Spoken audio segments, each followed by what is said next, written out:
Welcome back everyone, thank you so much for clicking on the video. Today we are breaking down a god tier Druid Landslide build for Season 1. This is actually an updated version of my previous Druid Landslide build, which was initially meant for leveling. This version, however, is meant purely for endgame, and I have to say it's one of the most powerful Druid builds you can make in Diablo 4. This build uses massive landslides to crush enemies, poison for surprise damage, storm skills for vulnerability, and trample to move quickly in and out of foes. This build also provides some impressive AoE capabilities thanks to the addition of Malignant Hearts in Season 1. Due to its concentrated approach, this landslide build is simple and actually easy to understand. This build was crafted to take advantage of the synergy between landslide, trample, and the Nature's Fury passive skill. The best basic skill to use on this build is Stormstrike, which actually provides a lot for this build. It's used to build spirit, increase damage reduction, and also immobilize foes. In addition to immobilizing foes, Stormstrike also produces Terramotes. If these Terramotes are utilized in conjunction with the Primal Landslide modifier, they can deal 40% more damage on critical hits. Stormstrike also increases the damage of your next landslide attack thanks to the Resonance passive skill, which increases Earth skill damage if it is used after a Storm skill, and vice versa. It's important to alternate between Storm and Earth skills whenever you can to build as much damage as possible. Landslide is without a doubt the hardest hitting core skill that Druids have in their arsenal. Players who really want to channel their inner Earthbender in Diablo 4 will have a ton of fun using this core skill. To use this skill to its full potential, you need to unlock the Primal Landslide modifier as soon as you can. This is going to help Landslide synergize well with your basic skill Stormstrike, which has a chance to immobilize enemies. With this modifier, every time you immobilize or stun an enemy, you gain a Terramote. Each enemy hit by landslide consumes a Terramote, causing a guaranteed critical strike with 40% extra critical strike damage. Bosses always have up to a 10% chance to grant a Terramote when hit. In more simple terms, Primal Landslide builds Terramote stacks whenever you immobilize an enemy. This makes the next cast of Landslide a guaranteed critical strike, making it insanely powerful for players who do not yet have enough crit chance on their gear. Stormstrike, Trample, and Petrify can all generate Terramotes for Landslide, while also bringing their own unique effects and synergies. By the way guys, moving forward, I will be uploading all of my builds to Mobalytics. If you prefer a written explanation of the build and a more in-depth structure that you can follow at your own pace, feel free to check out the pin link in the comments below. The next skill is Poison Creeper. Now, Poison Creeper synergizes so well with this build because it adds another source of immobilizing enemies so we can consume more Terramotes and deal massive amounts of damage. This skill provides both a passive and an active to your build. For the passive, a Poison Creeper periodically emerges from the ground every 7 seconds and applies poisoning damage over 6 seconds to any enemy in the area. For the active, vines strangle all surrounding enemies, immobilizing and poisoning them for 2 seconds. So every time you activate Poison Creeper, you will stack Terramotes with ease and then consume them for guaranteed critical strikes. Next up, we have Trample. This skill plays a crucial role in this build because it's one of your main AoE attacks. The skill itself is decent, but I wouldn't recommend using Trample without the aspect of Trampled Earth, the aspect of the Aftershock, and the symbiotic aspect. Aspect of the Aftershock makes your landslide not only recast again for free, but it also increases the damage for each time it hits. The aspect of Trampled Earth is what causes Trample to cast 6 waves of landslides along the path you travel with it. When you combine these two aspects, you get a total of 12 waves of landslides, which fill up your entire screen with earth-shattering AoE damage. I highly recommend having a skill in your arsenal that increases your survivability and can also make you unstoppable. This is why Earthen Bulwark fits so perfectly on this build. With this skill, rocks surround you for 3 seconds, granting a barrier that absorbs a certain percentage of damage. Just like Trample, you can also reset the cooldown of Earthen Bulwark thanks to the symbiotic aspect and the Nature's Fury passive skill. This will reset the cooldowns of your non-ultimate abilities by 5 seconds whenever you succeed in activating the passive with one of your nature skills. Earthen Bulwark will also make you unstoppable every time you cast the spell, so activate it wisely. And for those of you that don't know, unstoppable characters will always have all control impairing effects removed from them. So honestly, the best time to use this skill is when you're stunned, immobilized, knocked down, etc. The best ultimate skill to use for this Druid Landslide build is Petrify. And thanks to Season 1 and the introduction of Malignant Hearts, this ultimate is even more powerful. Now I'm sure you've already noticed this in the gameplay footage, but if you haven't, pay attention to every time I cast Petrify.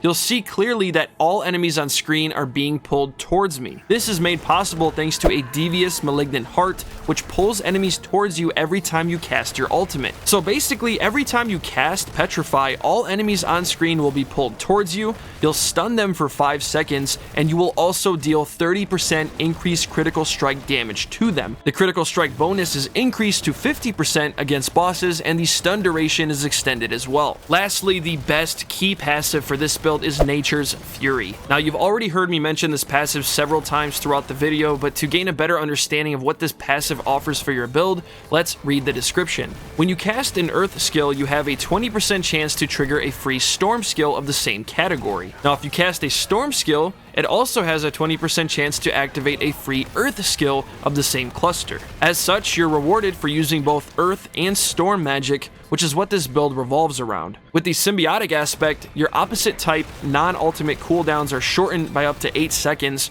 when you use that free skill we've been talking about. Take the following scenario. You're standing there spamming Stormstrike when you switch on Earth Spike. The Nature's Fury passive will eventually be triggered, which will grant the 8-second cooldown reduction to all other Earth skills. Now, if the order were reversed, with Earth Spike coming first and then Stormstrike, all of your Storm skills cooldowns would then be significantly shortened. This key passive plays a crucial role in the success of this build. Next, let's take an in-depth look at the skill tree so I can show you exactly which skills and passives you need to unlock. The basic skill on this build is Stormstrike. You don't need to invest more than 1 point into this basic skill because it's not meant for DPS. It's used as a utility for the build to help you immobilize and apply vulnerable to enemies. You can also increase your damage reduction and stack extra damage with your Earth skills. Enhanced Stormstrike applies a 15% chance for Stormstrike to immobilize enemies, and if you remember, you stack Terramotes with each enemy you successfully immobilize. I also recommend grabbing Fierce Stormstrike, which gives Stormstrike a 50% chance to make enemies vulnerable for 3 seconds. Next, the main core and DPS skill on this build, Landslide. I have this skill fully upgraded with 2 modifiers unlocked. Enhanced Landslide will allow Landslide to immobilize enemies itself every time you damage enemies 4 times. Primal Landslide is the best modifier, and it's the reason why Landslide performs so well in endgame. When you immobilize or stun an enemy, you gain a Terramote. Each enemy hit by Landslide consumes a Terramote, causing a guaranteed critical strike with 40% critical strike damage. Bosses always have up to a 10% chance to grant a Terramote when hit. I also recommend grabbing 2 passive skills here. Heart of the Wild is an easy way to boost your resource since it increases your maximum spirit by 9. Abundance is also worth grabbing and upgrading fully because it lets you generate spirit almost 20% faster with your basic skill. For the defensive skill, we have Earthen Bulwark fully upgraded with 2 modifiers unlocked. Enhanced Earthen Bulwark is going to add that unstoppable state that we discussed earlier. This is crucial for endgame because enemies tend to stun, immobilize, and knock you down more frequently. Becoming unstoppable will prevent all of that and make you way more efficient in combat. I also added the innate Earthen Bulwark modifier to add a little extra AoE damage. With this modifier, rock shrapnels fly outwards when Earthen Bulwark is destroyed, dealing 1,745 damage to all surrounding enemies. Next, the main companion skill on this build, Poison Creeper, which is fully upgraded. For the passive portion of the skill, a Poison Creeper periodically emerges from the ground every 7 seconds and applies poisoning damage over 6 seconds to all enemies in the area. For the active Vine Strangle all surrounding enemies, immobilizing them for 2 seconds and also poisoning them. Poison Creeper is adding another source for us to immobilize enemies, which means we can activate more Terramotes in combat. Enhanced Poison Creeper increases immobilize duration by 1 second, and Brutal Poison Creeper increases your crit chance by 20% against enemies affected by this skill. The main Wrath skill on this build is Trample. Now, you only need 1 point invested in this skill because most of the damage is going to be coming from your aspects. The aspects that I mentioned earlier, and also the aspects that we are going to see in the gear breakdown later in this video, is the aspect of Trampled Earth, the aspect of the Aftershock, and the Symbiotic aspect. Aspect of the Aftershock makes your landslide not only recast again for free, but it also increases the damage for each time it hits. The aspect of Trampled Earth is what causes Trample to cast 6 waves of landslides along the path you travel with it. When you combine these two aspects, you get a total of 12 waves of landslides, which fill up your entire screen with earth-shattering AoE damage. It's also worth grabbing the Enhanced Trample modifier, which increases your trample damage bonus by 150%, and also Natural Trample is worth grabbing too,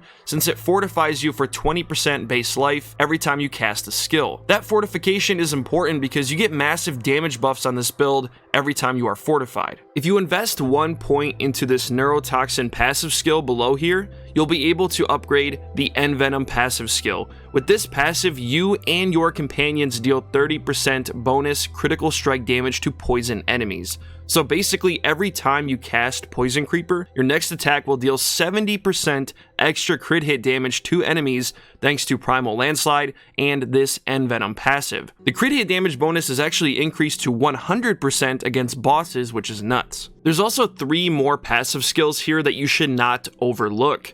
With Crushing Earth, Earth skills deal 15% extra damage to slowed, stun, immobilize, or knockback enemies. Safeguard will fortify you for 7% base life every time you critically strike an enemy, which is made simple thanks to Primal Landslide. And Stone Guard is nice too, since you gain an additional 12% increased damage if you fortify over 50% of your base life. The best ultimate skill to use for this build is Petrify, and thanks to Season 1 and the introduction of Malignant Hearts, this ultimate is even stronger now. The Caged Heart of Inexorable Force will pull enemies towards you every time you cast Petrify. This is one of the strongest Malignant Hearts in Season 1. So basically, every time you cast Petrify, all enemies on screen will be pulled towards you, you'll stun them for 5 seconds, and you will also deal 30% increased critical strike damage to them. You should also grab these 3 passive skills to the left here if you want to feel extremely overpowered. With Defiance, nature magic skills deal 12% increased damage to elites. With Natural Disaster, your earth skills deal 12% increased damage to vulnerable enemies,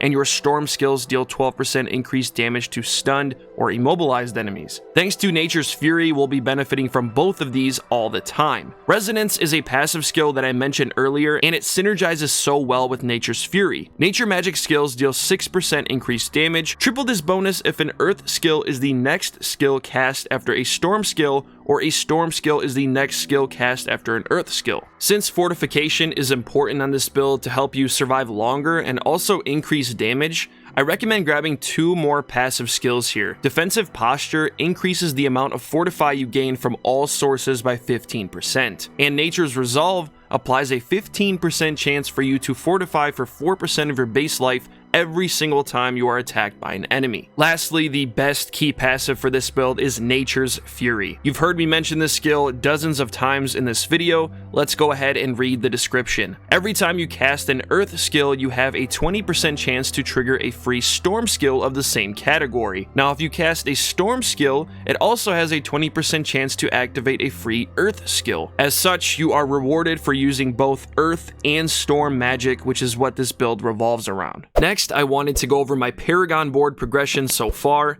Now keep in mind, my character is currently level 71, which means my Paragon Board progression will continue throughout my journey to level 100. With that being said, I'm going to try my best to theory craft an entire Paragon board to reflect what your build should look like at level 100. You can check this out using the Mobalytics link below. Grabbing the Prime node first is an easy way to add 20% extra damage to your build as long as you meet the requirements. Now you'll eventually stumble upon your first glyph socket, and personally I went with the Human Glyph. So far this glyph is adding roughly 40% extra damage to my build when I'm in human form. This means every time I cast Landslide, I deal 40% extra damage with the skill. To add an additional 20% damage, I recommend unlocking the Impel node, which also contributes to your Human Glyph. The Resolve node will add even more willpower to the board, unlocking even more damage with the glyph. The first board I attached to this build is the Ancestral Guidance board, which contains the Ancestral Guidance legendary node. After spending 75 spirit, you deal 30% increased damage for 5 seconds. This board also contains several powerful nodes that take your build to new limits. Reclamation adds 16 spirit to your build.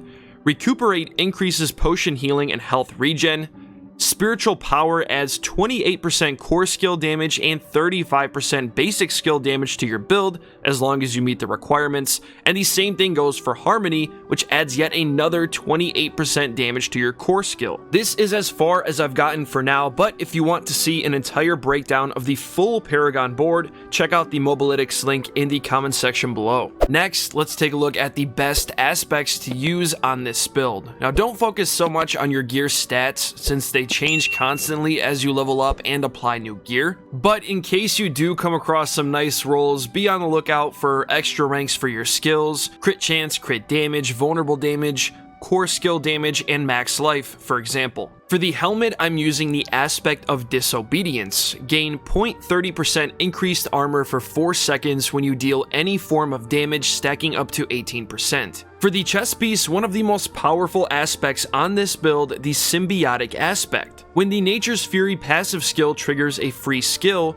your non-ultimate cooldowns of the opposite type are reduced by 5 seconds. This is how I am able to constantly spam Trample and Earthen Bulwark in combat. For the gloves, I have the aspect of Quicksand. Damage from Earth skills slows enemies down by 40% for 5 seconds. If you remember from the skill tree breakdown earlier, the Crushing Earth passive skill will allow you to deal 15% extra damage to slowed enemies. For the pants, I have the aspect of Might. Basic skills grant 20% damage reduction for 5.5 seconds. You're going to be spamming your basic skill constantly anyways to build spirit, so this adds another layer of survivability to the build. For the boots, I'm using the Exploiters aspect. You have 20% increased crowd control duration. While enemies are unstoppable, you deal 30% increased damage to them. This is good to have because it compensates for the damage you lose when enemies become unstoppable. For the mace, I'm using another powerful aspect called the aspect of Trampled Earth. Trample now summons 6 landslide pillars of earth during its duration that deal 77% normal damage. Trample also becomes a nature magic and earth skill, which is why the cooldown will be constantly refreshed with the symbiotic aspect. For the amulet, I'm using the Crash Stone aspect. Earth skills deal 48% more critical strike damage to crowd-controlled enemies. So you're getting 48% extra crit damage from this aspect, 40% extra with Petrify, 40% extra with Primal Landslide. That's almost 130% crit hit damage bonus to your build, and all you have to do is just activate your skills. For the first ring, I have the aspect of the Aftershock. Landslide's earth pillars each strike a second time and deal an additional 10% bonus damage per hit. And yes, this also applies to the aspect of Trampled Earth, which means you can now summon 12 landslide pillars to destroy all enemies on screen. For the second ring, I have the aspect of Natural Balance. Casting a Storm skill grants your Earth skills 45% extra crit damage for 4 seconds, and casting an Earth skill increases the crit chance of Storm skills by 12%. Yet again, another effortless way to stack even more crit damage on the build, which is super valuable considering your Terramotes will always guarantee critical hits. Lastly, for the totem, I have the Subterranean aspect. Poison Creeper's active also casts landslides in a circle around you. Earth skills now deal 20% increased damage to poisoned enemies. So not only is this aspect helping us activate Landslide with Poison Creeper, but it also increases the damage we deal to those poison enemies by 20%. Lastly, for the Spirit Boons, I chose the Deer for the Spirit Bonding, which means I can activate 2 of these skills up here. I have the Gift of the Stag and Wariness. With the Gift of the Stag, you gain 10% maximum spirit, and with Wariness, you take 10% reduced damage from elites. For the Eagle, I have Avion Wrath, gain 30% extra critical strike damage to your build. For the Wolf skill, I'm using Calamity, extend the duration of ultimate skills by 25%, and for the Snake, I'm using Calm before the Storm. Nature magic skills have up to a 10% chance to reduce the cooldown of your ultimate skill by 2 seconds. Thank you guys so much for watching the video. If you're interested in more Diablo 4 build guides just like this one, I have many more on my channel for the Sorcerer and the Rogue, for example, both for leveling and endgame. So if you want to see more Diablo 4 builds, I highly recommend checking those out. Thank you you all so much for the support in the channel. It's been unreal. If you want to see the level 100 version of this build, and if you don't want to miss any future uploads, I highly recommend subscribing to the channel and turn on those bell notifications so you are notified every time I drop a new video. Take care, everyone.